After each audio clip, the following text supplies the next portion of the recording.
අයිබෝන් සියලු දෙනාට සුබ සන්ධ්‍යාවක් ප්‍රාර්ථනා කරනවා. අද විශේෂ මාධ්‍ය හමුවක් රජයේ ප්‍රවෘත්ති දෙපාර්තමේන්තුවේදී පැවැත්වෙනවා. ඇමරිකා එක්සත් ජනපදයේ නව ආනයන බදු ප්‍රතිපත්තිය ශ්‍රී ලංකාවට බලපාන ආකාරය පිළිබඳව පැහැදිලි කිරීම සඳහා මේ සඳහා අපිත් එක්ක සම්බන්ධ වෙනවා කම්කරු අමාත්‍ය සහ ආර්ථික සංවර්ධන නියෝජ්‍ය අමාත්‍ය ආචාර්ය අනිල් ජයන්ත ප්‍රනාන්දු මැතිතුමා. එතුමාව ඉතාමත්ම ආදරෙන් ගෞරවයෙන් මේ අවස්ථාවට පිළිගන්නවා. ඒ වගේම අපිත් එක්ක සම්බන්ධ වෙනවා මුදල් නියෝජ්‍ය අමාත්‍ය ආචාර්ය හර්ෂණ සූර්යපෙරුම මැතිතුමා. එතුමාවත් ඉතාමත්ම ආදරෙන් ගෞරවයෙන් මේ අවස්ථාවට පිළිගන්නවා. ඒ වගේම වෙළඳ වාණිජ්‍ය ආහාර සුරක්ෂිතතා සහ සම්පකාර සංවර්ධන අමාත්‍යාංශයේ ලේකම් කේ.ඒ. විමලේන්තිර රාජා මහතා මේ අවස්ථාවට සම්බන්ධ වෙනවා. එතුමාවත් රජයේ ප්‍රවෘත්ති දෙපාර්තමේන්තුව වෙනුවෙන් සියලු මාධ්‍යවේදී හිතවතුන් වෙනුවෙන් මේ අවස්ථාවට ඉතාමත්ම ආදරයෙන් ගෞරවයෙන් පිළිගන්නවා. ඒ වගේම අපේ කෙටි ආරාධනය පිළිගෙන මේ අවස්ථාවට සම්බන්ධ වන අපේ සහෝදර සියලු ජනමාධ්‍ය හිතවතුන් මේ අවස්ථාවට ඉතාමත්ම ආදරයෙන් ගෞරවයෙන් පිළිගන්න ගමන් කම්කරු අමාත්‍ය සහ ආර්ථික සංවර්ධන නියෝජ්‍ය අමාත්‍ය අනිල් ජයන්ත ප්‍රනාන්දු මැතිතුමාට මාධ්‍ය හමුවේ ඉදිරි කටයුතු මෙහෙයවීම බාර දෙනවා. බොහොම ස්තුතියි. මේ අවස්ථාව සූදානම් කරාට මාධ්‍ය හිතවතුන් සියලු දෙනාගේම අවසරයි. ඇමරිකා එක්සත් ජනපදයේ විසින් ඒගොල්ලන්ගේ විදේශ වෙළඳ ප්‍රතිපත්තිය පාදක කරගෙන භාණ්ඩ ආනයනය කිරීමේදී අනෙක් රටවල් වලින් භාණ්ඩ ආනයනය කිරීමේදී තීරුබදු ව්‍යුහයක් ඉදිරිපත් කරලා තියෙනවා. මේකෙදී රටවල් 185ක් සම්බන්ධයෙන්ම මේ ප්‍රතිපත්තිය ඉදිරිපත් කරලා තියෙනවා. එහිදී ඔවුන් පළවෙනියෙන් ප්‍රකාශයට පත් කරනවා මේ අප්‍රේල් 5 වෙනිදා සිට ක්‍රියාත්මක වන බේස් ලයින් කියන තීරුබදු ප්‍රතිපත්තිය කියන්නේ 10%ක් අය කරනවා. ඔවුන් ඒ 10% නිර්ණය කිරීමට පාදක කරගන්නෙත් අනෙක් රටවල් වලට ඒ අදාළ අනුපාත තීරණය කිරීමට පාදක කරගන්නෙත් ඇමරිකා එක්සත් ජනපදයත් අනෙක් එක් රට සමග තියෙන විදේශ වෙළඳාමේදී ඇති වෙන වෙළඳ පරතරය පාදක කරගෙන. ඒතර වෙළඳ පරතරය හිඟ 20% හෝ ඊට අඩු නම් තමයි මේ 10% බලපවත්වන නිසා පළමුවෙන් මේගොල්ලෝ මුළු ඔක්කොටම රටවල 10% ප්‍රකාශයට පත් කරලා අප්‍රේල් 9 වෙනිදා ඉඳලා අනෙකුත් රටවල් ඒ කියන්නේ වෙළඳ පරතරයේ 20%ට වඩා වැඩි වෙන රටවල් වලට ඒ ගණනය කිරීම සිද්ධ කරනවා. ඔවුන්ගේ අරමුණ වන්නේ ආනයන වලට තීරුබදු ව්‍යුහය ඉදිරිපත් කිරීම වුණත් ඒ ව්‍යුහය සකස් කරන්න ඔවුන් පාදක කරගෙන තියෙන්නේ ඒ තනි රටත් එක්ක තියෙන වෙළඳ අනුපාතය. ඒ අනුව ඔවුන් යොදාගෙන තියෙන්නේ පොදු සූත්‍රයක්. ඒ පොදු සූත්‍රයේ තමයි තමුන්ගේ රට වෙනත් රටක් සමග තියෙන වෙළඳ අනුපාතය ආනයන අපනයන අතර වෙනස බෙදනවා ඇමරිකා එක්සත් ජනපදයේ ආනයන වලින්. ඒ අනුව තමයි 88ක අනුපාතයක් ලංකාවට අදාළ කරගන්නේ. වෙළඳ පරතරයේ අනුපාතය 2024 වෙනකොට උදාහරණයක් විදිහට මේ සංඛ්‍යාවක් 2024 සංඛ්‍යා ලේඛන ඩොලර් අපි රුපියල් වලට පරිවර්තනය කරලා ගත්තාම අපි ඇමරිකා එක්සත් ජනපදයට අපනයනය කරලා තියෙනවා FOB value එක මත රුපියල් මිලියන 9,38,873ක් වටිනා භාණ්ඩ. ඒ වගේම අපි ආනයනය කරලා තියෙන CIF වල මත රුපියල් වලින් රුපියල් මිලියන 1,44,557ක්. ඒතර මේ අතර වෙනස 9,38,000 ගානත් 1,44,000 ගානත් අතර වෙනස ඒ 9,38,000 ගානෙන් බෙදපුවම තමයි 88ක් එන්නේ. එයින් 50ක් විදියට පොදු අනුපාතයක් 44ක් අපිට යෝජනා කළා. මේක සෑම රටකටම මේ අනුපාතය තමයි ගණනය කරලා තියෙන්නේ. ඒ රටවල් මොන විදිහේ ප්‍රබලද නැද්ද, ඇමරිකා එක්සත් ජනපදයේත් එක්ක ළඟින් සම්බන්ධද නැත්ද, සාකච්ඡා පැවැත්වුවද නැද්ද කියන කාරණා කිසිම විදිහකට මේකට අදාළ කරගෙන නැහැ. ඒ වගේම අපේ මේ සමස්ත ආනයන ප්‍රමාණයක් අපි ඇමරිකාවට අපනයන කර ප්‍රමාණය සැලකට භාජනය කරපුවාම ඇමරිකාවේ ආනයනයේ පැත්ත වෙන්නේ අපේ අපනයන. අපේ අපනයන ප්‍රමාණය ඇමරිකාවේ සමස්ත අපනයන සමස්ත ඒගොල්ලන්ගේ ආනයන වලින් 0.01. ඒ කියන්නේ සැලකිය යුතු ප්‍රමාණයක් නෙමෙයි. කෙසේ වෙතත් මේ අනුපාතයේ පැත්තෙන් ගත්තාම අනුපාතයේ සැලකිය යුතු එකක් බවට පත් වෙලා තියෙනවා. එහෙමනම් අපි මේ පිළිබඳව අවධානයෙන් හිටියේ නැද්ද? මේ පිළිබඳව සාකච්ඡා කළේ නැද්ද කියන කාරණා සමාජයේ ටිකක් මතුවලා තියෙනවා. ඒක එහෙම නෙවෙයි. මේ පිළිබඳව අපි අවධානයෙන් හිටියා. ඒ වගේම අපේ ආනයන අපනයන සංයුතිය පිළිබඳ විග්‍රහයක් අපි නියලා තියෙනවා. ඒක වෙළඳ අමාත්‍යාංශයේ, ඒ වගේම විදේශ කටයුතු අමාත්‍යාංශයේ, ඒ වගේම මුදල් ක්‍රම සම්පාදන සහ ආර්ථික සංවර්ධන කටයුතු අමාත්‍යාංශයේ මේ පිළිබඳව අධ්‍යයනය කරමින් හිටියා. එහෙනම් අපිට ලැබෙන ප්‍රධාන මේ ගැටලුව පැන නගින්නේ මොකක්ද අපිට තියෙන බලපෑම කිව්වොත්. දැන් 44ක තීරුවදුවකට පනවන්න ගත්තොත් මේ 9 වෙනිදා ඉඳලා ප්‍රධාන වශයෙන් මේ අපේ අපනයන භාණ්ඩ වලින් ප්‍රධාන කාණ්ඩ 4ක් 5ක් 86ක් විතර ප්‍රමාණයක් අදාළ වෙනවා. උදාහරණයක් විදිහට ටෙක්ස්ටයිල්, ඒ කියන්නේ ඇඟලුම්, රෙදිපිලි ඇඟලුම් ශේස්ත්‍රයේ, ඒ වගේම ප්ලාස්ටික් සහ රබර් නිෂ්පාදන, ඒ වගේම ආහාර සැකසුම් නිෂ්පාදන, ඒ වගේම ජුවෙලරි එක ප්‍රිසයිස් මෙටල්ස් ඒ වගේ නිෂ්පාදන තියෙනවා. ඒ වගේම තියෙනවා කෙමිකල් නිෂ්පාදන ප්‍රොඩක්ට්ස්, රසායනික ඒ එකතුව 86ක් බවට පත් වෙනවා. එතකොට මේ තියෙන තත්වයේදී 44ක බදු පැනවීමෙන් ප්‍රධාන වශයෙන් අපේ භාණ්ඩ තරඟකාරීත්වයේ බවින් අයින් වෙනවා. එහෙනම් අපි අවධානය යොමු කළ යුතු වෙනවා කොහොමද මේ කාරණේට මැදිහත් වෙන්නේ, විශේෂයෙන් මේ ශේත්‍ර පහ ඉලක්ක කරගෙන මොකක්ද අපිට කරන්න පුළුවන් වෙන්නේ. අපිට ඇමරිකාව පැත්තෙන් යෝජනා කරලා තියෙන්නේ මේ වෙළඳ පරතරය, ඒගොල්ලන්ගේ වෙළඳ පරතරය අඩු කර ගැනීමේ ක්‍රියාමාර්ග. ඒකට යෝජනා කරන්න කියන අදහස. ඒ නිසා අපිට ප්‍රධාන වශයෙන් අවධානය යොමු කරන්න පුළුවන් ක්‍රියාමාර්ග ලෙස බලන්න වෙනවා මේ පරතරය අඩු කර ගැනීමට වඩා සුදුසු ක්‍රියාමාර්ග මොනවද?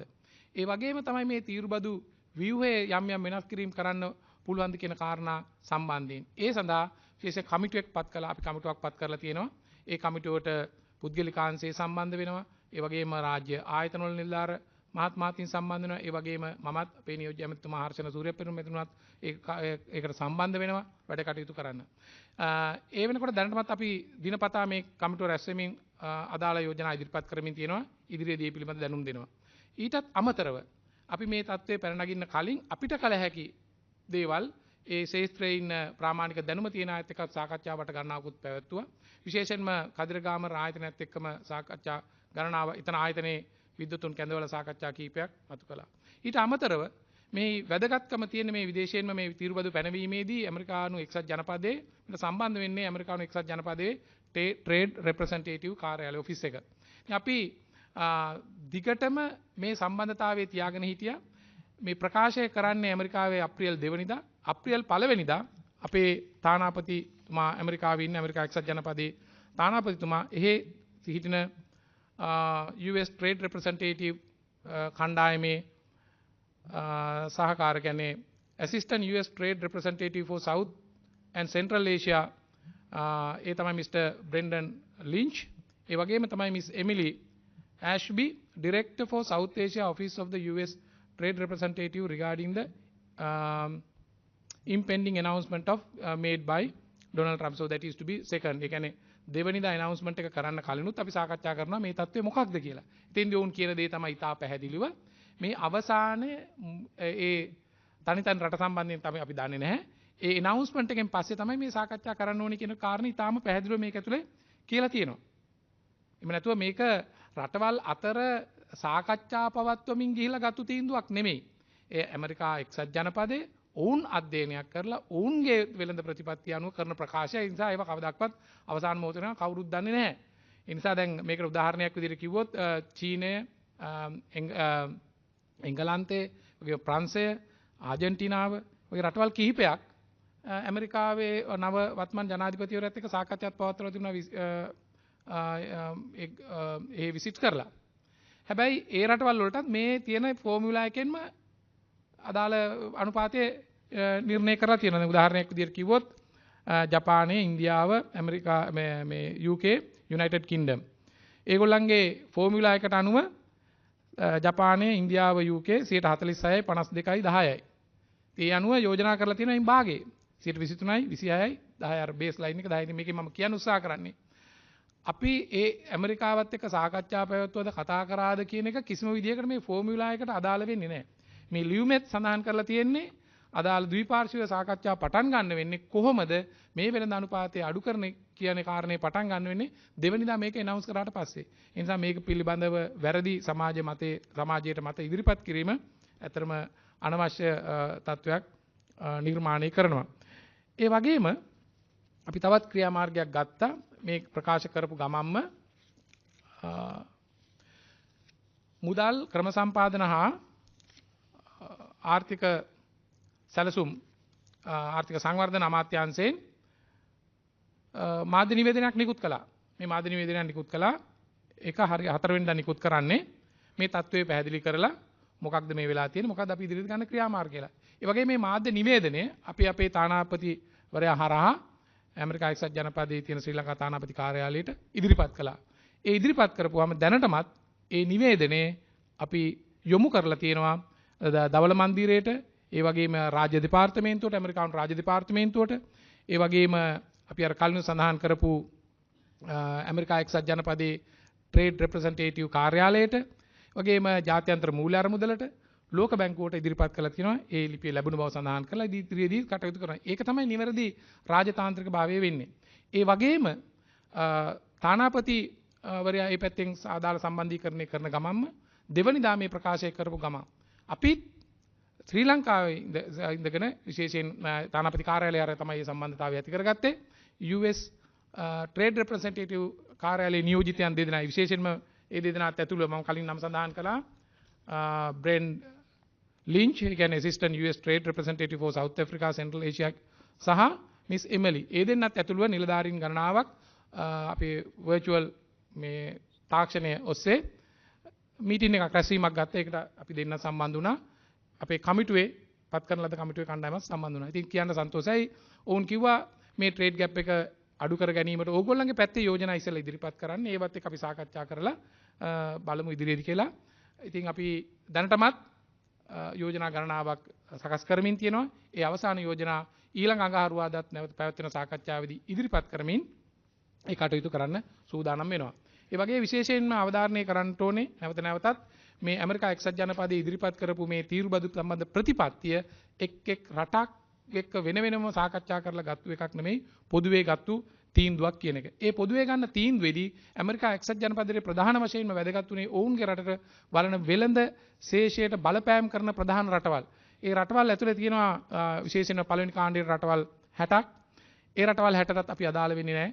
ඒ වගේම තවත් තියෙනවා US Treasury Secretary Scott Bessent මෑතකදී කරපු ප්‍රකාශනයක් තියෙනවා මේ දෙවෙනිදාට කලින්. එයා කියනවා දෙවෙනිදාට කලින් on April 2nd each country will receive a number ඒක තමයි අර අනුපාතය that we believe that represent their tariffs.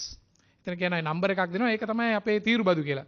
ඇත්තටම දැන් මම පැහැදිලි කරා කලින් ගණනය කිරීමේදී වෙළඳ පරතරය තමයි යොදාගෙන තියෙන්නේ ගන්න එක. කෙසේ වෙතත් ඒගොල්ලන් කියන විදිහට tariff number එකක් දෙනවා. So for more countries it could be quite low. සමහර රටවලට අඩු වේවි. For some countries it could be quite high. ඉතින් අපි අවාසනාවකට වෙළඳ අනුපාතය වැඩි නිසා අපේ අනුපාතය වැඩි වෙලා තියෙනවා.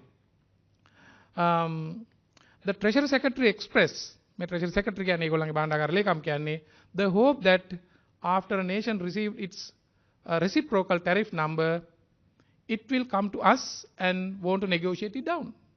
ඉතින් ඒගොල්ලන් කියන්නේ පැහැදිලිව තේරුම් ගන්නට ඕනේ මේ අංකය ප්‍රකාශ වුණාට පස්සේ තමයි negotiation එන්නට ඕනේ කියලා. ඉතින් අපිට තේරෙන්නේ නැහැ අංකය ප්‍රකාශ වෙන්න කලින් දැන් ඔය මාස ගානකට කලින් කොහොමද negotiate කරන්න කියලා. ඉතින් දැන් ඒකට අවශ්‍ය කාරණා අපි සුදුසු පරිදි අරගෙන තියෙනවා.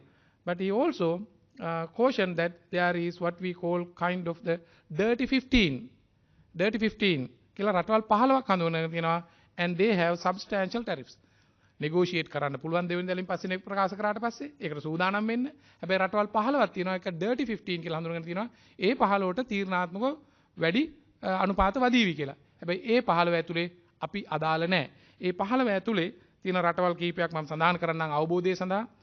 චීනය, ජර්මනිය, අයර්ලන්තය, වියට්නාමය, වියට්නාමය දැන්ටමත් යම් ප්‍රකාශ කිරීමක් කරලා තියෙනවා. මෙක්සිකෝව